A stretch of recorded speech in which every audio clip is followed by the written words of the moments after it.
नमस्कार साथीहरू, technical tips च्यानलमा तपाईलाई स्वागत गर्न चाहन्छु। यदि तपाईँ यो च्यानलमा नयाँ हुनुहुन्छ भने कृपया च्यानललाई सब्स्क्राइब गर्नुहोला र छेउमा रहेको बेल आइकन पनि दबाउन नभुल्नुहोला। आजको हाम्रो टपिक रहेको छ कुनै पनि टेक्स्टलाई कसरी चेन्ज गर्ने भन्ने छ, इन्सपेक्ट कसरी गर्ने भन्ने छ। आउनुस् भिडियो सुरु गरौँ। मैले आज तपाईहरुलाई क्रोममा भएका कोड्सहरुलाई चेन्ज गरेर देखाउँछु, इन्सपेक्ट गरेर देखाउँछु। कृपया भिडियोलाई अन्तिमसम्म हेर्नुहोला। मैले गुगल क्रोम खोलेको छु। म तपाईहरुलाई एउटा वेबसाइट खोलेर देखाउँछु।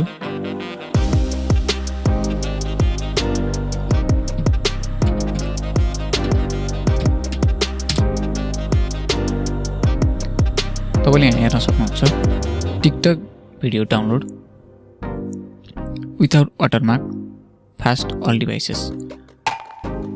टिकटक को भिडियो कसरी डाउनलोड गर्ने भन्ने कुरा चाहिँ मैले तपाईहरुलाई सिकाइसकेको छु। तपाईहरुले देख्नु भएको छैन, च्यानलमा गएर हेर्नु होला, भिडियोहरुमा गएर हेर्नु होला।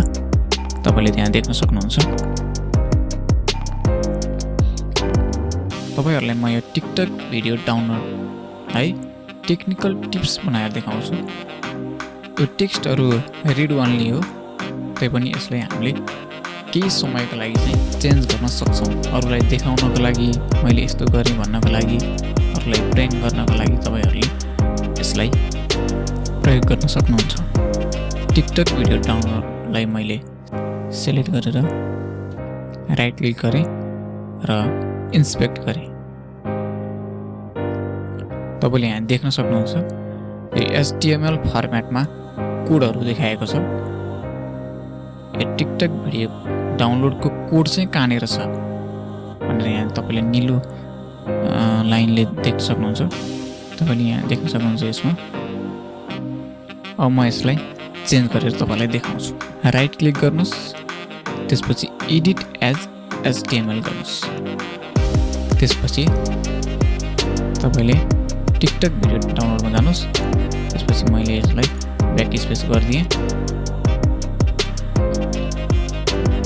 म TACHNICAL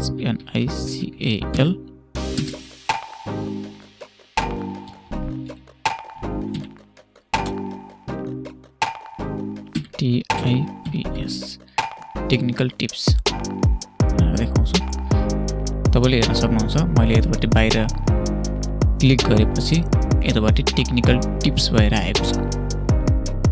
यसरी तपाईहरुले आफ्नो पर्सनल मेसेजहरु, कुनै टेक्स्टहरु कम्प्युटरमा चेन्ज गर्न सक्नुहुन्छ। तपाईले यो चेन्ज गरेको टेक्स्ट चाहिँ, इन्सपेक्ट गरेको टेक्स्ट चाहिँ केही समयको लागि चाहिँ हुन्छ, यो पर्मानेन्ट चाहिँ हैन।